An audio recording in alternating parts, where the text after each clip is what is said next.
How you doing, YouTube's Wealth Metal Development, and this is my 420th, weekly update.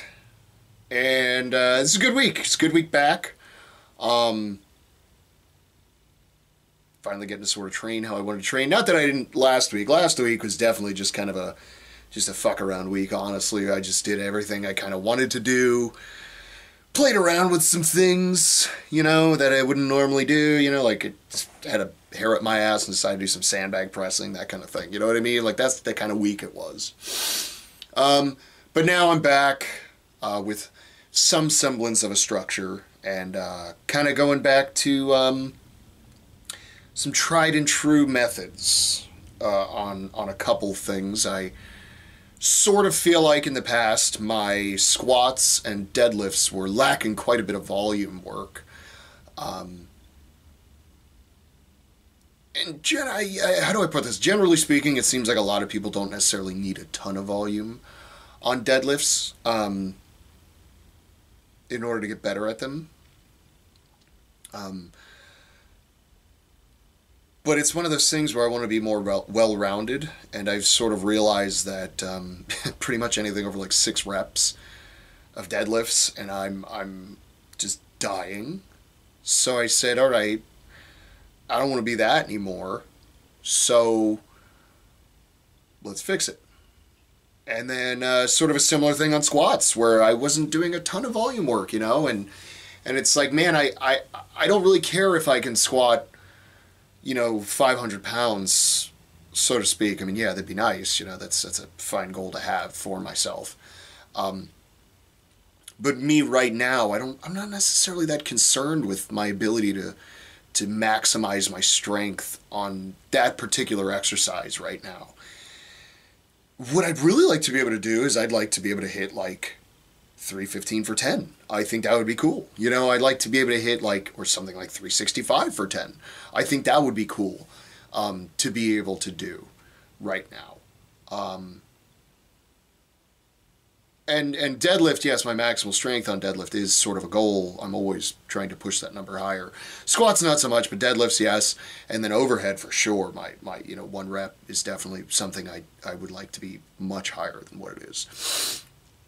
And so to those goals, I'm sort of going back, like I said, to some sort of tried and true methods, just basic, just linear progression, so to speak.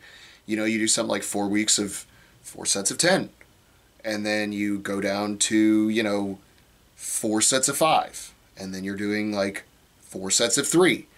And because you're only doing 3 reps by the end of that 12-week cycle, your number's a lot higher.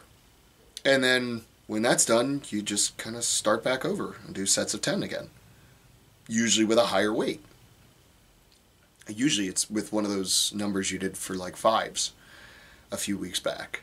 And it's a very tried and true method that works within reason. Every program does stop working eventually, but there's nothing inherently wrong with that. And I've moved so far away from that, which is not necessarily a bad thing, but I've moved so far away from that style of training with specifically squats and deadlifts that I sort of have this kind of just feeling within me that like, hey, let's go back to that. It can only make me better in some regards, because it's like, yeah, I'm just going to do sets of 10s, you know what I mean? Like, fuck it, let's go for it, Let's get some hypertrophy done, and then move into a more of a strength phase, after a number of weeks, and there's nothing wrong with that. And with that too, the part of the reason I want a lot more volume on those two exercises specifically, mostly with the squats, and how do I put this? Squats are not inherently a great quad developer. And before you crucify me, I'm going to say the same thing about bench. Bench is not inherently a great exercise for chest development. Now, there are lifters who are more quad dominant when they squat, and lifters that are more pectoral dominant when they bench. But the reality is there's much better exercises to isolate those specific muscles. For instance, sissy squats or leg extensions hit the quads directly 100%. You know what I mean? And you are capable of targeting them a lot more efficiently, for the most part. You know, these are all generalizations. But I still want to squat. I like squatting to an extent. And I like being able to squat. And, you know, I feel like it can only help me in certain ways. But part of the reason I wanted to add a lot more volume to the squats, even just initially, is, you know, I need more kind of conditioning in just my legs overall. You know, my arms, you know, I go to a certain weight, I can hit my 70% on bench for like 15, 20 reps, you know what I mean? But squats, no, not even close.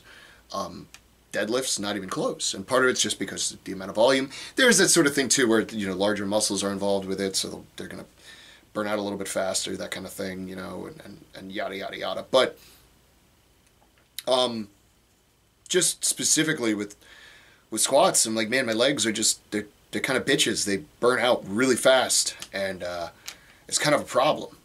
And so to sort of work on training that too, I've added sled drags at least once a week into the mix. Gonna try to work them into almost a 2-day-a-week thing. And then one day will be a heavy day and one day will be a lighter day. You know, the lighter day is mostly for distance. I mean, I'm doing 300 feet nonstop, basically. You know, it's like 150 down, turn it around real fast, and then try to go back. And I mean, that just kills you. But it's gonna condition my legs better. You know what I mean? And then, you know, the heavy day, that just sucks. Ain't no two ways about that. It's just great for everything, overall body development, I feel. So yeah, that's you know, that's some plans and some of my basic logic behind things. I think right now what I've noticed is the high rep squats have really shown me some kind of weaknesses in my glutes, especially my glute medius. And I kind of hate, I don't want to say hate, I dislike when people start talking about super specific muscles, you know, and you go, oh, I feel it specifically here. Like, yeah, all right, bro, like, whatever. I mean, that's fun, you know, using big science words are cool, but, like, who gives a shit? Like, I feel it in my cheeks, man, and what that just tells me is they were probably a little weak, and quite possibly my my back and legs were taking over when that's not necessarily was the goal. You know what I mean? Now, don't get me wrong. There's always, you know, there's certain things are very goal-oriented. Mostly everything is, right? So what's the main goal? Well, the main goal when I was just trying to put up the most weight is to just put up the most weight. It didn't necessarily matter what specific mechanic or muscle was making that thing happen, as long as the weight was going down and then back up.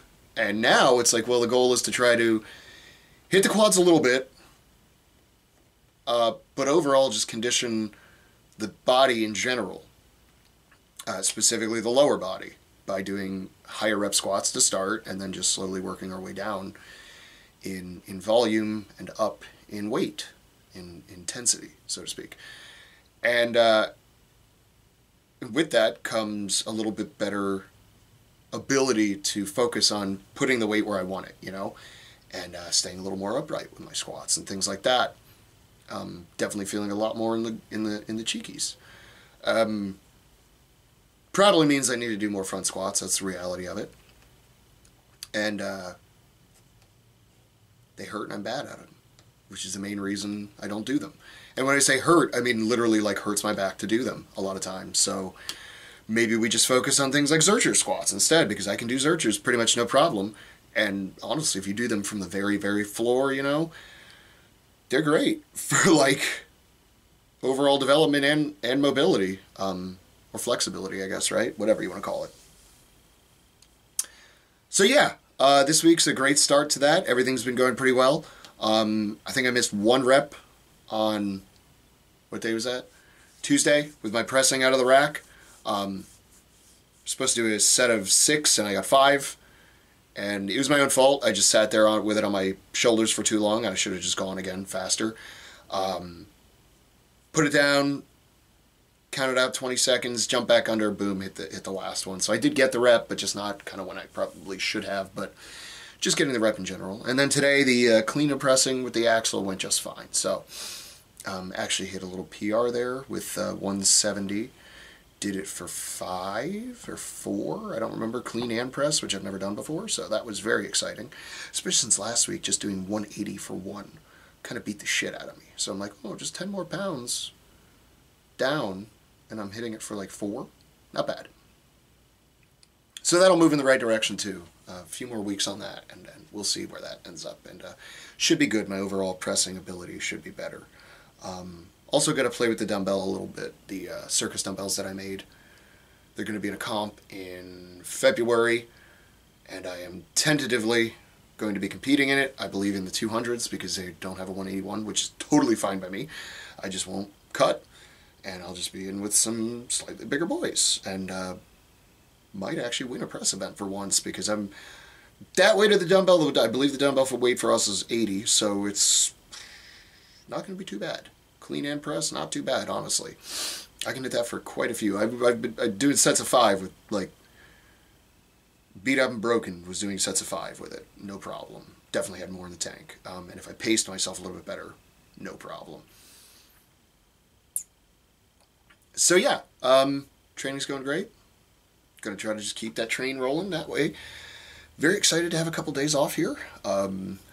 Luckily I have a very easy pour session tomorrow. And by easy, I just mean I'm not pouring like 800 pounds. I think I'm only pouring like 4 or like 3 something, which is much more sustainable. And yeah, so that's the plan right now. And yeah, everything's just going good right now. So gonna just try to keep that train rolling and stay injury free best I can. Everything feels good right now. So fingers crossed, knock on wood, right? And we'll just keep going. So yeah, I guess the lesson of the week is sometimes the old ways are best. Sometimes going back to the old ways is exactly what you need to do. Don't be afraid to do that. And if you are, then what's your excuse?